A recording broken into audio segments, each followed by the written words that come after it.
আল্লাহ বলে, সাবধান বান্দা, এই কবরে আসলেই তুমি জানতে পারবা তোমার নাফরমানির শাস্তি কি।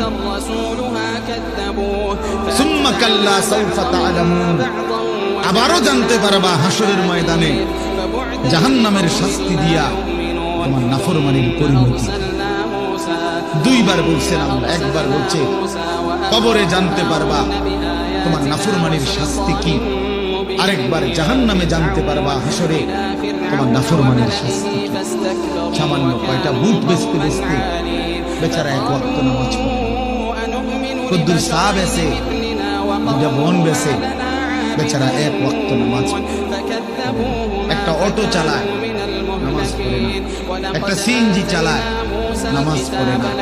12,000 14,000 টাকার একটা বেতন, এই কদ্দুর চাকরি করে, এইটুকুর জন্য একটা নামাজ, একটা সেজদা দেয় না আল্লাহকে।